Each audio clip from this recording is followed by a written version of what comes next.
Hello and welcome everyone to this discussion on the impact of COVID-19 on teacher training and what this might mean for the future of education.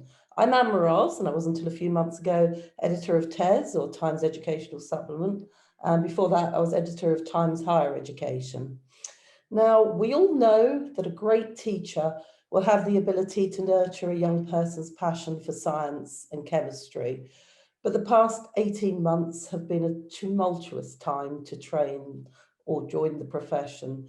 The pandemic has also put science and scientists front and centre in the race to tackle the global health crisis, and made clear that we must do everything that we can to ensure that school students have access to the best possible chemistry education. Teacher training cohorts of the last 2 academic years are facing up to the impact of a lack of opportunities to hone their skills, such as teaching practical science lessons and managing student behaviour. All of this, of course, has the potential to impact the chemical science pipeline for many years to come. The RSC has produced its Future of Practical Science Lessons report to raise awareness of the potential long-term impact of this lack of learning and development opportunities, and of course the impact on school students. And this is with the hope that the UK government will join it in providing extra support for trainee and first year teachers. With us today to discuss all of this are 5 fantastic speakers, all bringing a different perspective to the topic. We've got Sarah Robertson, Director, Education and Professional Practice at the Royal Society of Chemistry, Darren Northcott, National Official for Education and the NSUWT Union, Alison Peacock, CEO of the Chartered College of Teaching, Emily Yeomans, Head of Programme Strategy at the Education Endowment Foundation, and Harry Lord, who is the Head of a School Chemistry Department. Each of them is going to speak for 5 minutes, and when we're finished, we're going to open up to questions from the audience. So keep those questions coming on the chat, and hopefully we'll be able to address some, if not all of them, after the speakers have finished. So first up is Sarah, over to you. Thank you, Anne, and hello everyone. It's great to see everyone here and to have the chance to hear your views today and your thoughts on this important topic. I'm really pleased that we've got such a brilliant selection of guests on our panel this afternoon. Thank you all for joining us. I wanted to just set the scene today by providing a bit of insight into the research we carried out and also to let you know what the RSC is planning to do to respond to what we heard. I want to preface what I'm going to say by paying tribute to the work that those working in education have done during the period of the pandemic. We've heard some amazing stories of resilience, resourcefulness and creativity as teachers and teacher trainers have adapted their work to ensure that pupils continue to receive the best possible education. It's been an incredible achievement. So the concerns we're sharing today should not detract from that. But like many others, we were concerned not only about the disruption to students' learning, but also about the impact on teachers and their well-being during such difficult and stressful circumstances. We kept in touch with as many chemistry teachers as possible once the pandemic hit and schools closed, but we realised that one group that we knew less about was the 2 cohorts whose training was affected by COVID-19. We were concerned about the impact of the pandemic on their training, particularly on their skills for teaching practical lessons, which we know are so important for inspiring students and engaging them with studying science.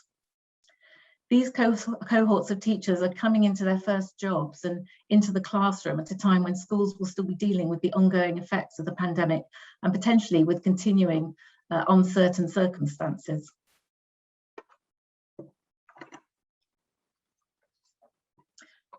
So they'll also be teaching students whose own learning may have been impacted over the past 18 months as well.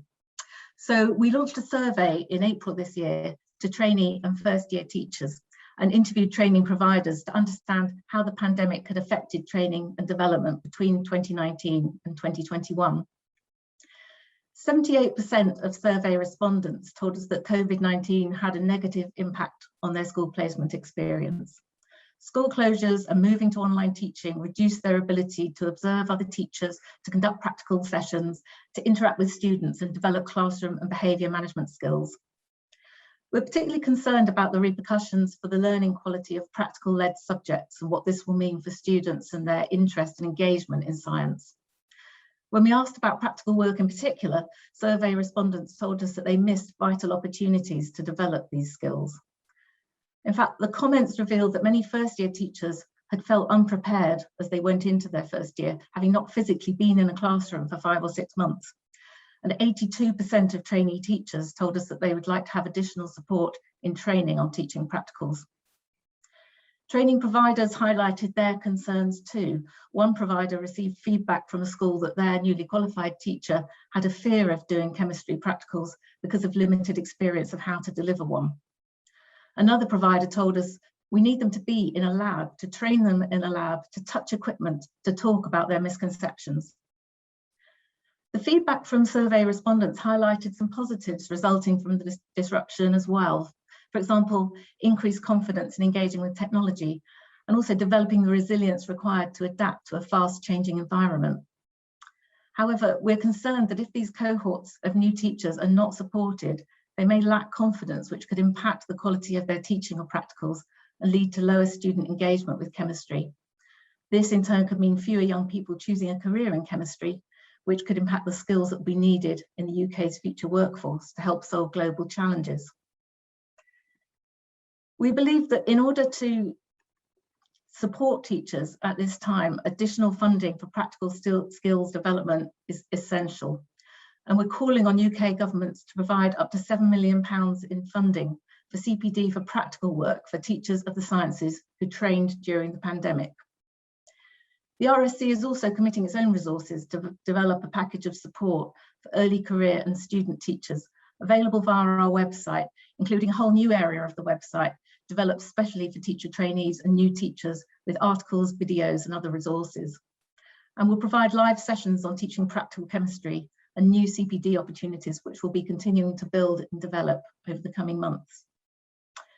I want to finish by quoting a trainee teacher who responded to our survey, who summarised more succinctly than I could the problem that we're trying to address by launching this report. They said, going into the final term of training, I am yet to lead a practical session. This will mean going into NQT year, having not done the vast majority of required practicals and with far less confidence on how to deliver them. So welcome again to today's discussion. You can access more detail of our research in the full report available on our website, and we're keen to hear your thoughts. Thanks again to all our panellists, and I'll hand back over to you now, Anne. Thank you, Sarah. I can't imagine what it must be like for the teachers coming into the classroom first off. I mean, it's already a stressful time, but coming in with all that happening must be absolutely terrible for them. I think they need all the support that they can get, but thank you for highlighting all of that. And now over to Darren, please.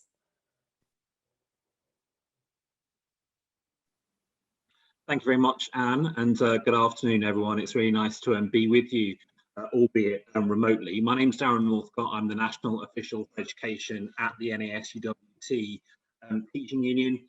We represent nearly 300,000 teachers and school leaders right across the UK, which is quite interesting because it gives you an opportunity to often conduct exercises in compare and contrast. We've got 4 educational jurisdictions in the UK, each of them facing similar challenges, but each of them perhaps going about meeting those challenges in different ways. So I'm just going to limit my remarks to the position in England this afternoon. Obviously, from our perspective, we have an obvious interest in making sure there is a fit for purpose and effective system for initial teacher formation. And what I want to do this afternoon very briefly is just put some of the discussions we've been having around COVID-19 into a kind of broader policy context to set the scene, as it were, in policy terms around where we are and where we've been recently on initial teacher training and where we might want to go next.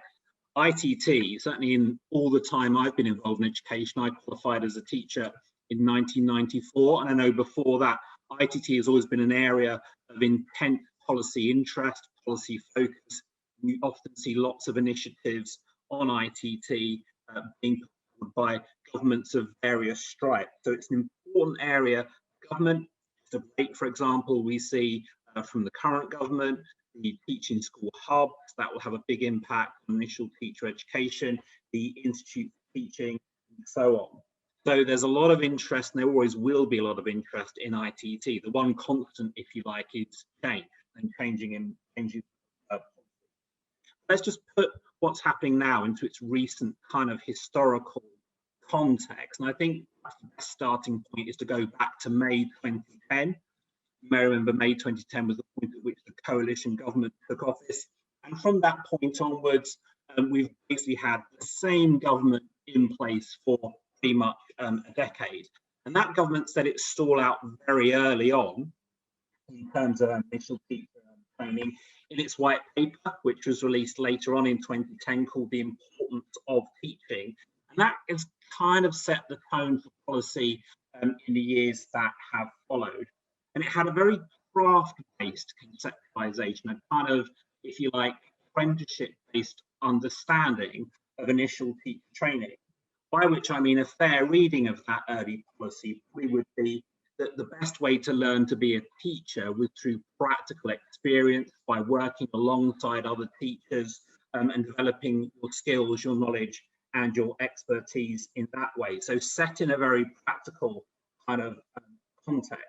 And we'll come on to whether teaching is a craft or not in a moment. That's been a very important strand in government policy in the recent past. I think one of the clearest manifestations of that early on in the last decade was the removal of the requirement for academies and free schools, for example, to employ teachers with qualified teacher status, and making it easier to maintain schools to employ teachers or people to undertake teaching work without qualified teacher status.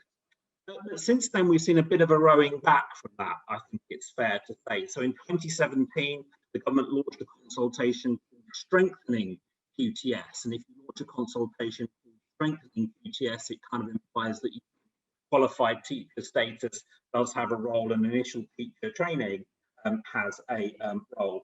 And it's a kind of, I suppose, a tacit recognition that very strongly craft-based model of teaching perhaps wasn't appropriate. And so it was a sign of a rethink, you might argue, of where the government on issues around initial teacher training and teacher professionalism in general. For example, that consultation has led to the early career framework, which is going to see a significant transformation of induction in the English education system.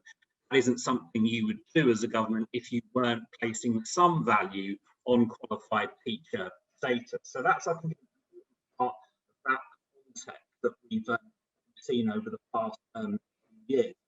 And I think it's fair to say that if we look at some of the initial thoughts the government had back in 2010 about where initial teacher training might go, where qualified teacher status might go, it perhaps hasn't turned out in the way that might have been expected back in 2010. So most schools we see in the state sector really haven't taken up anything like a significant extent the ability, the freedom, the flexibility they have to not employ teachers with qualified teacher status. The clear message from the system that QTS and initial teacher training, developing distinct professional skills, knowledge and experience as a teacher remains extremely important. And we're still going to see, I think, in the months and years to come, further reform. So, for example, we have the initial teacher training market review, which I think is going to be launched publicly in consultation terms very shortly. That might presage important changes to the architecture of the initial teacher training system, and perhaps we might see an even further drift away from the previous understanding of teaching as a craft. We shall have to wait and see. But I think from my organisation's point of view, we want to see absolutely an understanding of teaching as a craft, as something that is learned and developed in a practical context in real life classrooms and with real children. But as Andrew Pollard, the eminent educationalist, once set out, teaching is a craft, but it's also an art, and it's also a science. It's a science because you use research and other forms of evidence to develop ideas about how to teach. And it's an art, it's about being responsive, it's about being creative. And that lends itself to a model that binds together the practical element of teacher training and the theoretical element of teacher training. And if we see a more coherent dovetailing together of those two dimensions of initial teacher training, then maybe we might be heading in the right direction. I think time will tell. It's been a period of tumultuous change in ITT over the past decade, and I think there is more change to come. The big question we're all confronted by is, what will that change look like, and will it be changed for the good? And I'll stop there. Thank you. Thanks, Darren. Thanks for that great recap over the past few years. The whole question about teaching as a craft and art, how much is science, we could have a whole session on, I'm sure. But thank you. And now we go over to Alison. Thank you very much, Anne, and thank you everybody for being here today. So our trainees and our early career teachers have had a tremendous challenge, haven't they, during the pandemic? And it's been the same for everybody. But when you're just starting out to think about teacher training, not being able to achieve your placements, not being able to engage in practical work, these are things that are really quite foundational. And you know, looking at the report that was published today by the Royal Society of Chemistry, also teachers are worried about things like behaviour management. They're worried about their subject knowledge. So, you know, essentially coming into taking up a teaching appointment from September feels as if it's much more challenging than it would normally be. But all is not lost, I would say. For a start, we've heard the appeal from the RSC for government funding for CPD for practicals. Well, that would be amazing if they were to come through with that. And also the RSC's resources on their website, which again will be very helpful. But teachers who are starting to teach in September are joining at a time when the early career framework is just starting. This is 2 years of support, of professional learning, and the time for your mentor as a new teacher is a really important part of this. So those teachers starting who haven't experienced the practicalities of being in the classroom will have the benefits of having a mentor who will have more time and will have more focus on building the skills of the new teacher. So hopefully that's something that will come into play and will be of great use during the next period of time. There will also be non-contact time, which again will be very helpful because there's so much to be understood. There's so much around building subject knowledge and everything else when you begin teaching, that having some time that's guaranteed off timetable for the first 2 years will be really helpful. I think the changes to ITT that are presently being discussed have a worrying element to them. If the training is in any way diminished, if universities step away from teacher training, if we start to see a kind of one size fits all, everybody follow the script approach to teacher training, I personally believe that is a threat to our professionalism. So I think there is a lot to play for over the next number of years. I think that the experience that our teachers have when they are training to teach, and then when they are supported within their first few years of school, are absolutely vital, because we know that prior to the pandemic, we were losing vast numbers of teachers within the first 5 years of teaching. So I actually think the early career framework is a response from the government to the very, very high attrition rates that we were seeing amongst our teachers, and an attempt to try to make sure that they are supported as they begin their career as professionals. So I very much welcome the report today. I hope that the government will listen to the requests for further funding. They've certainly listened in terms of funding the NPQs. So who knows, maybe there will be a chance for them to listen to the Royal Society of Chemistry in this particular regard, because the future generation of our young people, future generations learning chemistry, learning science, they need to be inspired by confident teachers, teachers who are excited by what they can do in the labs, teachers who are confident about every aspect of their teaching. And we need to support our young teachers in developing those skills. Thank you very much. Thank you, Alison. Well, let's just hope they listen more than they listen to Sir Kevin Collins about funding, is all I can say. Thank you very much for that. And now we go over to Emily.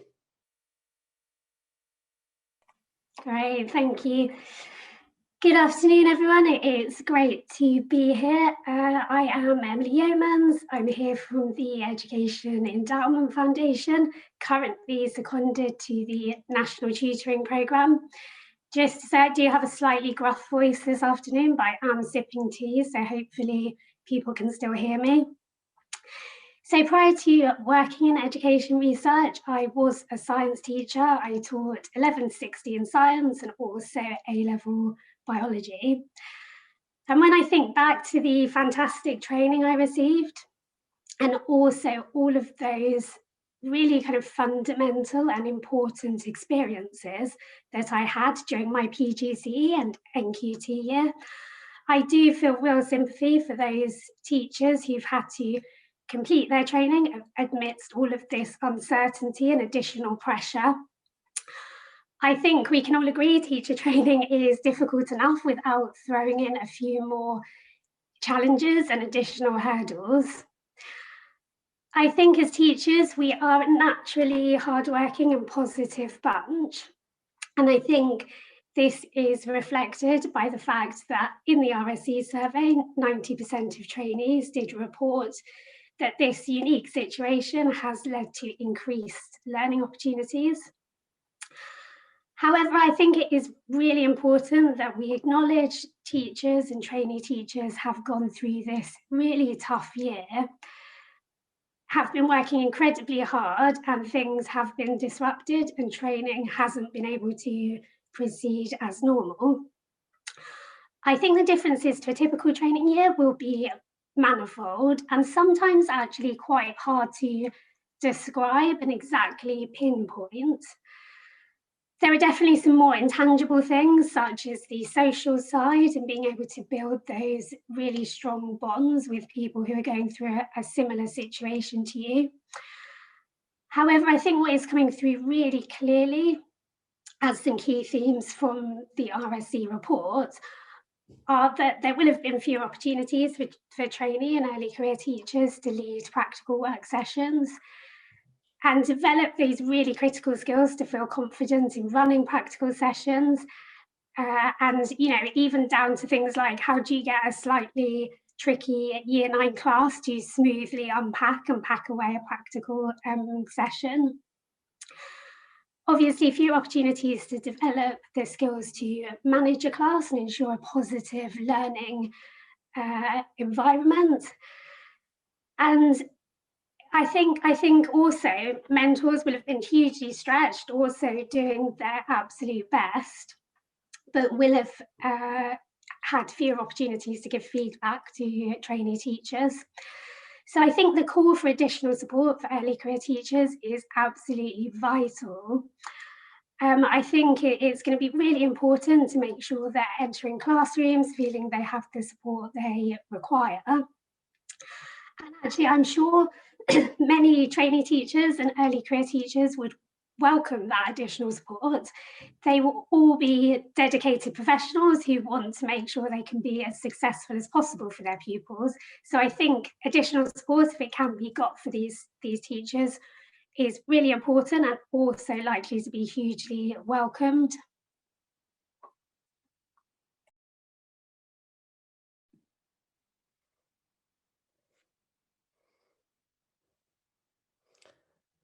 I can't hear anything. So sorry. So that was me. I'd kind of summed up. Should I hand back to Anne? Sorry, Yes, Anne. Sorry about that. Thank you so much. I finished and kind of dropped the mic, and yeah. Well, fair enough. I should have noticed. Thank you very much, Emily. And so, last but not least, let's go over to Harry.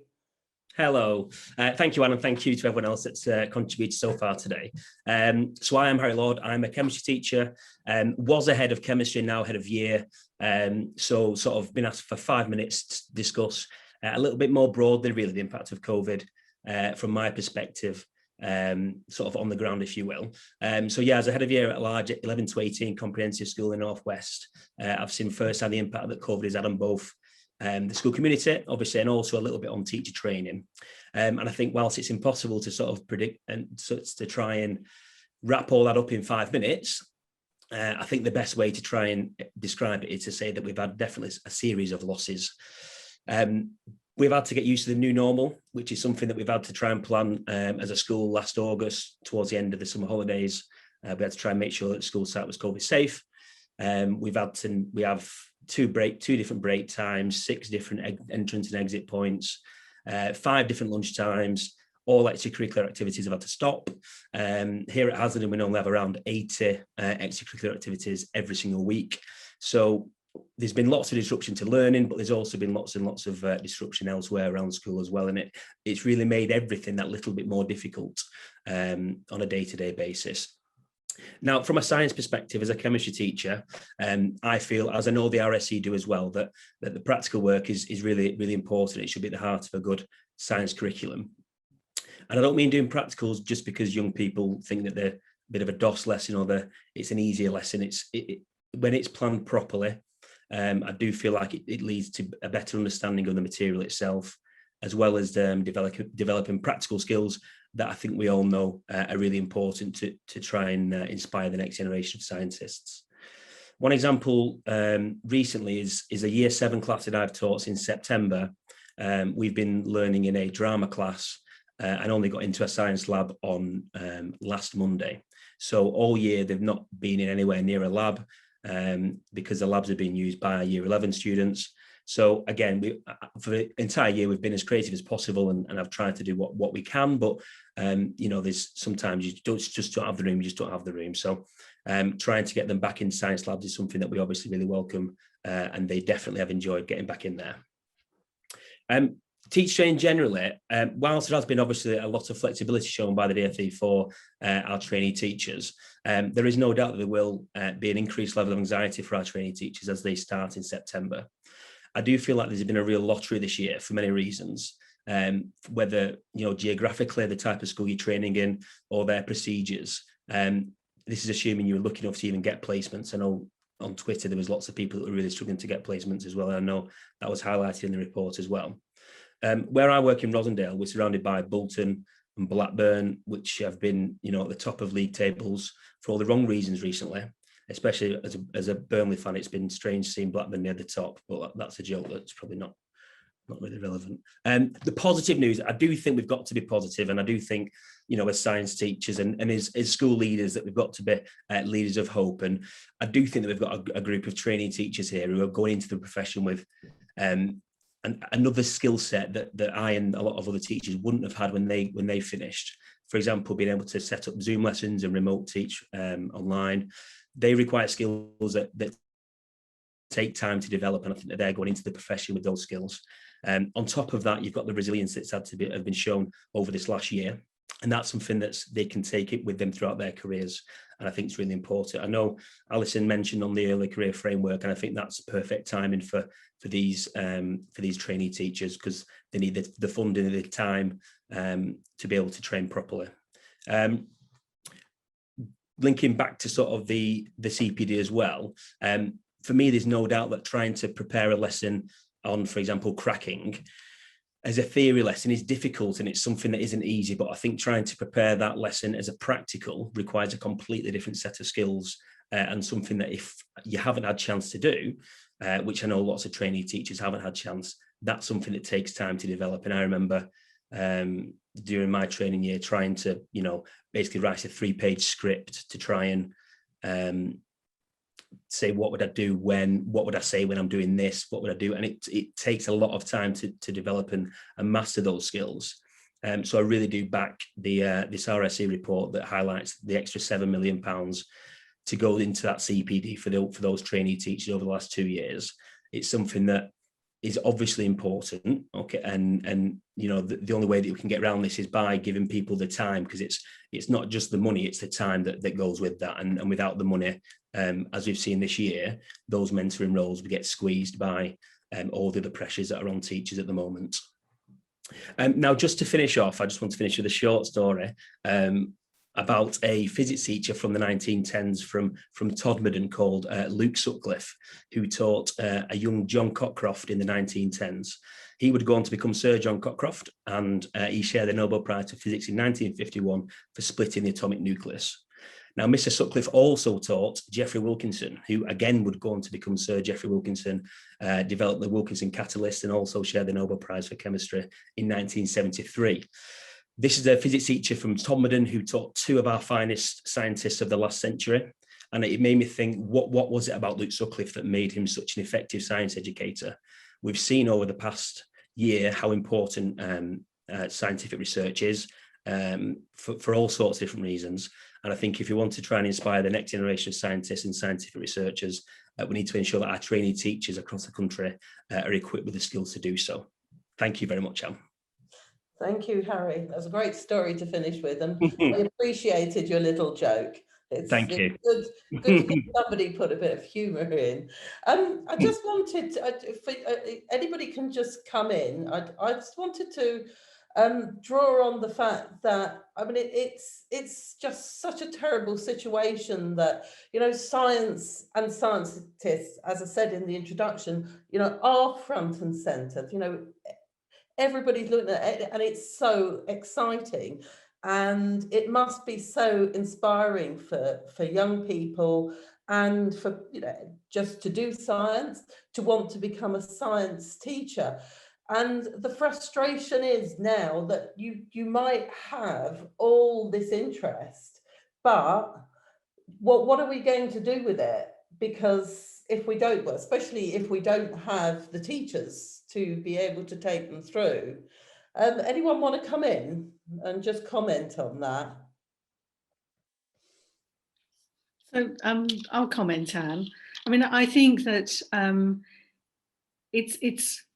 it's brilliant, really, isn't it? When you think about what's been achieved by the science community in the last 18 months, when you think about the vaccinations and the way in which we kind of had confidence, I think, in this country that our scientists were just going to come up with a solution. There was a kind of, they'll do it. And then they did. And I think that inspirational model, if you like, is something that our young people will have looked to. So it's really so important that our teachers are able to respond in a way that means that they can lead those practical sessions, that they can help their young people to see the benefits of behaving like a scientist and all of the rigor that is involved, but also all of the possibility. So I think, you know, along with many other teachers during this time, wider society has looked to education and has seen what teachers are able to do. Teachers have been there, teachers have responded, teachers have been teaching virtual lessons with parents potentially in the back of their classroom, almost watching every move. I really do hope that there will be a greater understanding and recognition of what all teachers are able to contribute.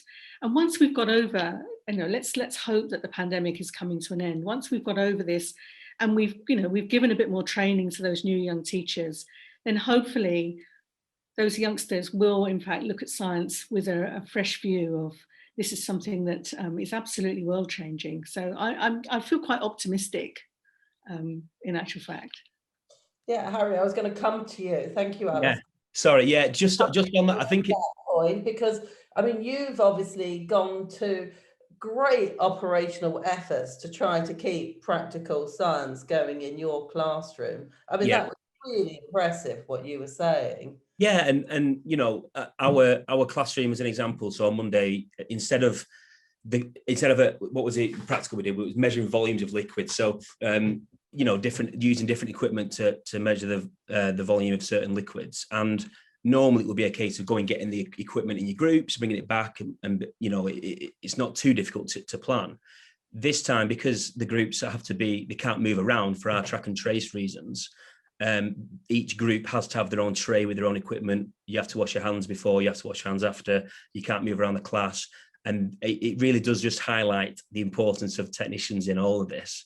And I think we're really lucky at Haslington to have 3 fantastic technicians who, you know, we're really, really lucky to have that. And I know not all schools have that. So I think sort of tied into all of this is important, especially at the moment with how difficult it is to run practicals, is the role of technicians in it as well. Just going back to what you were saying, Alison, about that, I think it's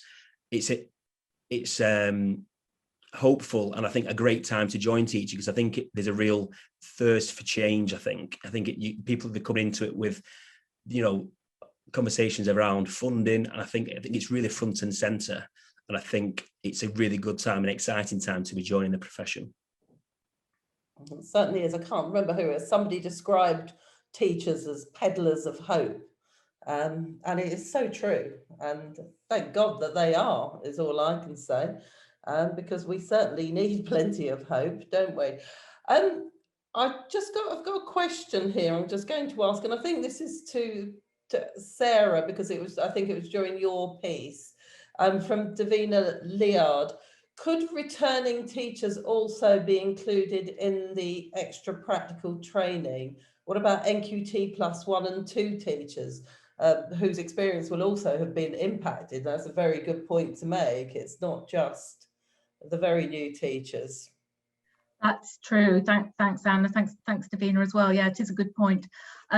What we're proposing here is a focus specifically on the 2 cohorts who have been most affected. So I think we're calling out the particular impact to those cohorts. Just to clarify, because Davina, you mentioned NQT plus 1 and 2, and our proposal and the ask financially does include NQT plus 1. But it's also worth mentioning at this point that we're also campaigning much more broadly for subject-specific CPD for all teachers throughout their careers. And I think it can't be understated really how important it is in order to do all of the things that we're talking about, inspiring children to want to take up science and take up careers in science as well, and help with future efforts to solve global problems like we're facing at the moment. So absolutely, we're campaigning for that on a longer term scale as well. Okay, thank you. Just sort of coming along for that, there's from Mark Jordan.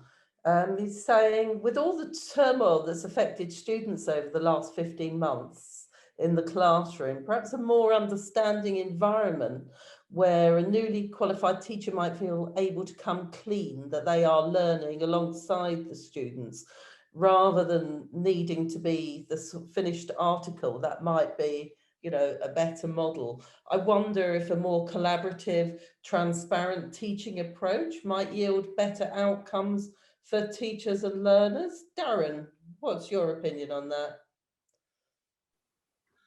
I think that's a really good point, and I think we have to recognise the disruption that many have faced in their initial teacher training and in their induction period as a result of the pandemic. It's encouraging to see lots of schools and lots of employers recognise that. So recognising when they're thinking about the progress and achievement of their newly qualified teachers, taking into account the extraordinary circumstances within which that induction has taken place and within which initial teacher training has taken place. So providing an opportunity where people can try and address some of the implications of that disruption, I think is really important. So I think we were talking a little earlier about the fact that one of the things that's been lost, I think it was Emily who talked about, we've lost some of the intangibles, that thing that we all took for granted as newly qualified teachers, that you could sit in a staff room and have a conversation with a trusted colleague, talk through your practice, talk through what it was you were doing. That's been much more difficult. I think certainly our members have reported that as being a real negative aspect of the pandemic. So absolutely, creating a supportive developmental environment that takes account of the extraordinary disruption that many have faced, I think is a key part of that. And you do see a lot of schools that have really identified that early on, have changed what they're doing, make sure that it's COVID resilient, as it were, that people can still have a good induction, notwithstanding all the challenges that everyone is facing. I think that's a really important point that we need to continue to emphasise. Thanks, Darren. Emily, would you have liked that if you were a teacher? Yeah, definitely. And I think actually it's a really interesting point. I think we know from the education evidence base that one of the things that is likely to have the biggest impact for pupils is developing their metacognitive and their self-regulation skills. And so actually I think that more transparent approach to teaching, which is mentioned in the question, is actually an opportunity to model to a pupil what a teacher does when they see a new problem or perhaps don't know the answer to a question. And actually that can provide a great learning opportunity for pupils.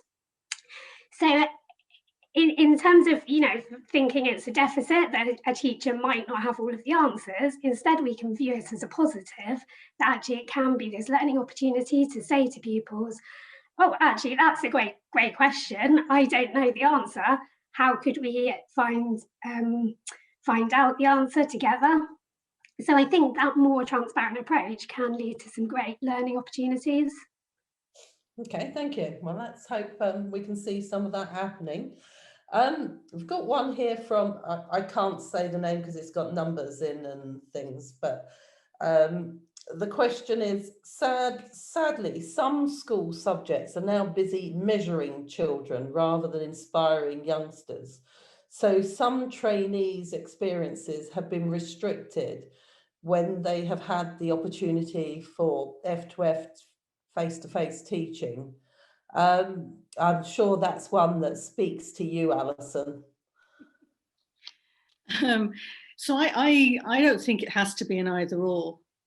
I think that, in any lesson, teachers are engaging in assessment because that's what good teachers do. They might not see it as assessment, and it certainly wouldn't be a high stakes assessment, but assessment is going on all of the time. So I don't think it's an either or. I think you can inspire and also provide the environment whereby you can also assess the progress that children are making.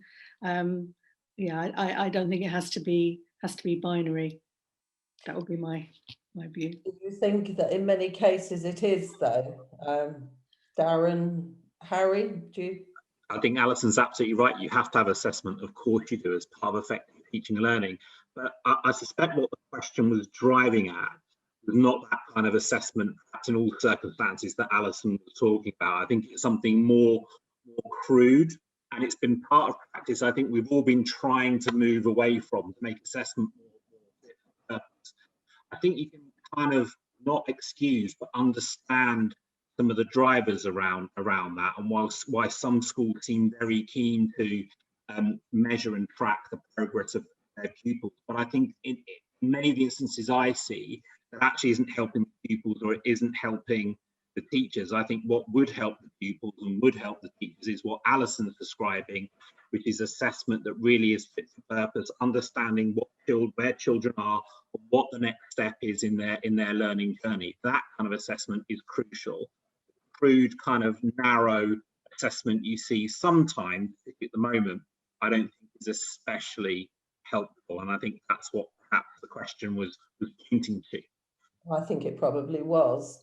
I mean, you can understand why people are trying to measure more at this time, and especially when you've got such a disparity between students, between schools. It's really hard, isn't it, Harry?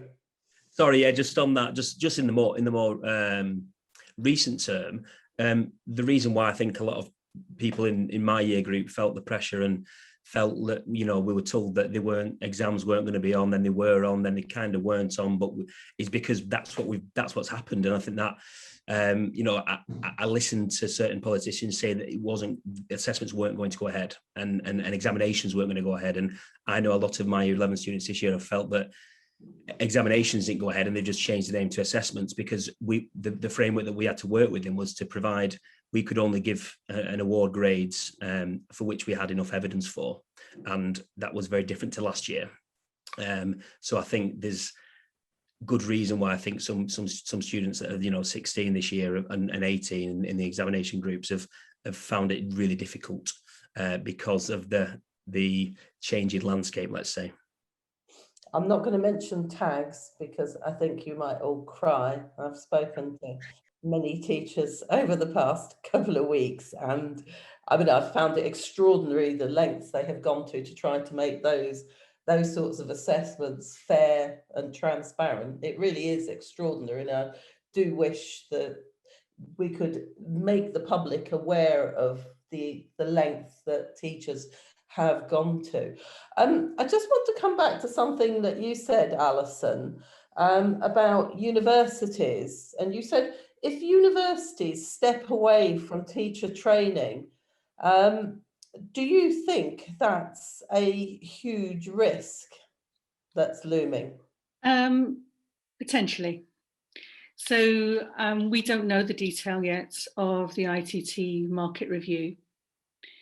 But we do know that there is a great deal of unrest amongst HEIs who are concerned that they may well be asked to be re-accredited to engage in teacher training.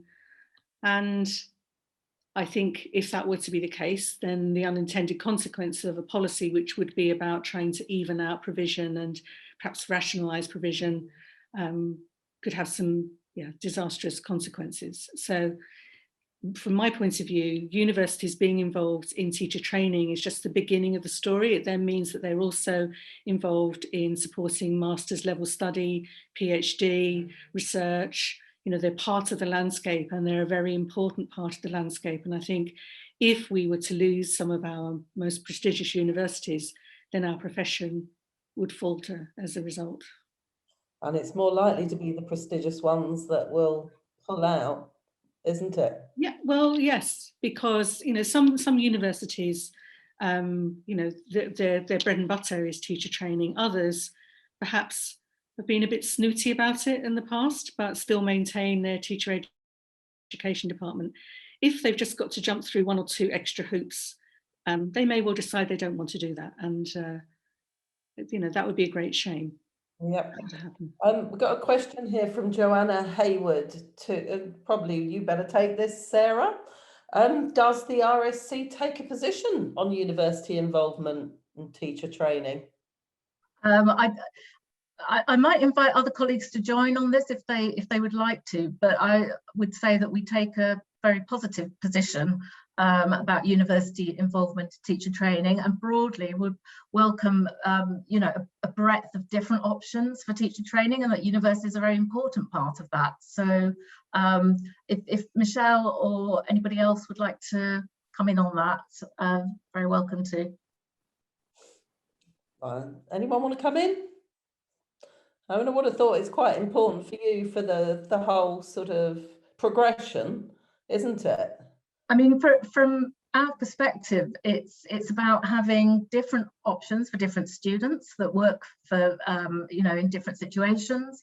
It is about that progression. We're very interested in how students can go through different pathways into the profession and also into other parts of society as well, more generally. But for teachers, I think having those opportunities to interact with other offers that universities have available and with their science colleagues is a great opportunity. But notwithstanding that other routes are also suitable and preferable for in some circumstances as well. Very diplomatic answer there, Sarah. Well, this is a very nice question from Andrea Malaburn. We need to celebrate the unique skill set our teachers in training have in comparison to other cohorts. How can we do this with the COVID generation of ECTs, RQTs, an RSC celebration event? Shall I come in on that one as well, Anne? I think you need to. Well, I think I have to mention here that we are launching, we've launched this year a new portfolio of education prizes.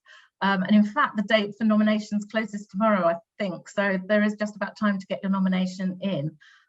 We've vastly extended our offer of prizes, and we're really looking to recognise everybody at all levels in the education system, including teachers and technicians and others, and also to recognise a wide range of skills in that. So everything from curriculum design to effective teaching and personal development and working culture as well. So there's a category for teams and there's also a category for those in the early stages of their career. So I hope that we'll have managed through that scheme to have opportunities to recognise people. I like the idea of an event. I guess we'll have to look at that one, and perhaps once we're actually able to get back together in person, it would be wonderful to come together at Burlington House at some point for that.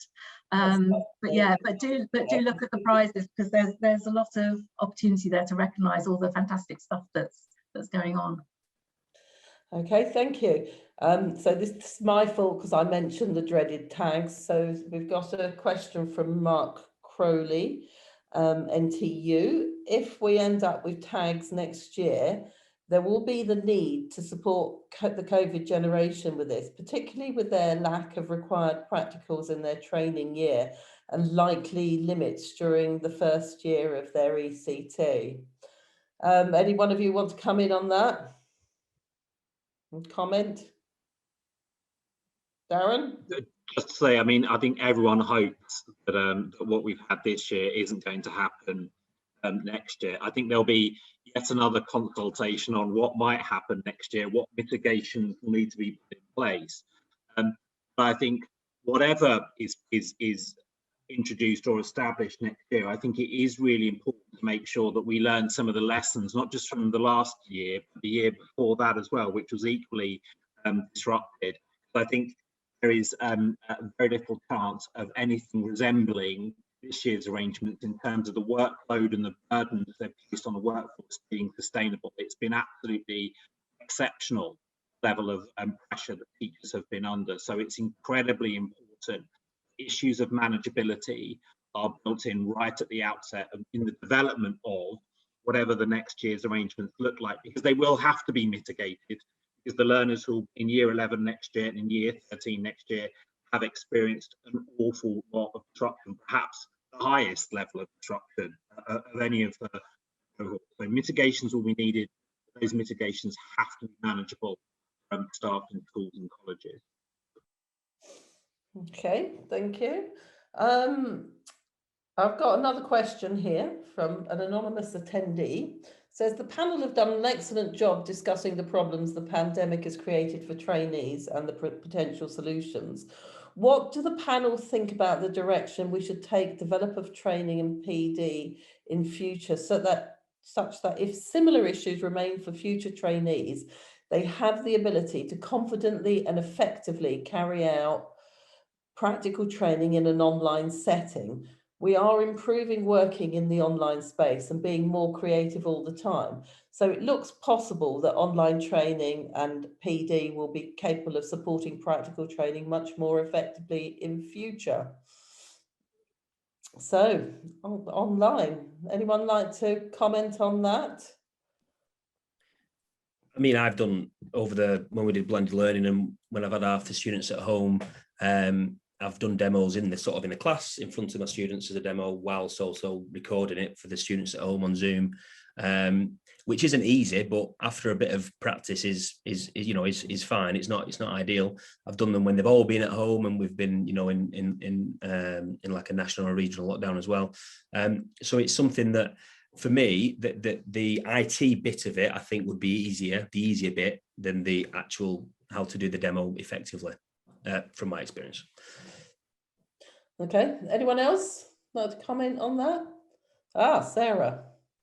I would agree with the writer of the question that there is an important part that online training and simulations and videos and that sort of thing can play. And I think we will get smarter and more sophisticated in how we use those. But I would also say that there's nothing that actually replaces the hands-on experience of being in the lab and using the equipment, and that we shouldn't lose sight of that either in this. That is absolutely true. I mean, one of the things we've been talking about is just losing all that lab experience. So you don't want to make that carry on, do you? Anyone else got a comment on that? Emily? Yes, I mean, I think this year has shown what is possible in terms of innovations and doing things a bit differently. So I definitely think, you know, things are possible to develop and do differently. And obviously wouldn't want to stifle any innovations out there. I do think it is hard to replace that practical experience, particularly in having the confidence to take practical classes, but definitely think there are always developments to be had. I think one of the really useful things about, for example, practical simulations can be actually getting pupils kind of used to the concept of the practical work and perhaps used to some of the ideas behind it and some of the data they'll be collecting.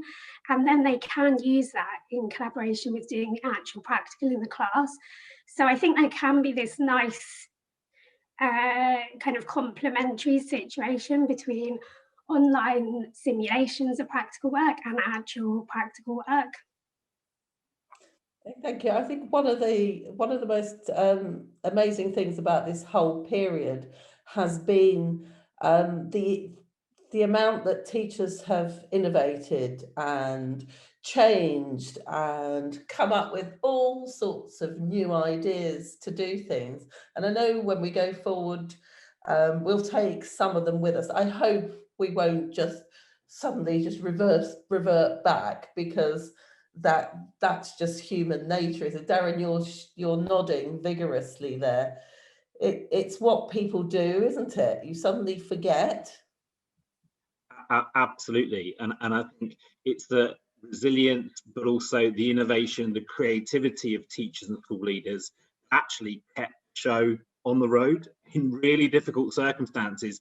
The system had no choice but to trust teachers and school leaders to develop creative solutions to unprecedented problems. And I think that is something that I think we have to retain and take forward, that trust in the professionalism, the skill, the expertise of teachers and school leaders to develop really high quality learning experiences in very, very difficult circumstances. Yeah, and that trust is really important, isn't it, Alison? Yes, and I also think, though, that there's a limit. So, I mean, I was in a meeting this morning with the DFE, and, you know, controls for September, still decisions haven't been taken. Vaccinations, decisions haven't been taken. Mass testing, decisions haven't been taken. And schools are just expected to constantly be able to roll with the punches and just come up with the next set of solutions. I feel as though there's a limit to what teachers can be expected to do. We've done so much, and the profession needs to be treated with a bit more respect, I think. Absolutely, they have done so much, and that's a lovely note to finish on. So thank you all for your input today. That's been a great discussion. I hope everyone else has enjoyed it as much as I had. So thank you all for joining in. Thanks. Bye-bye. Thank you, Anne.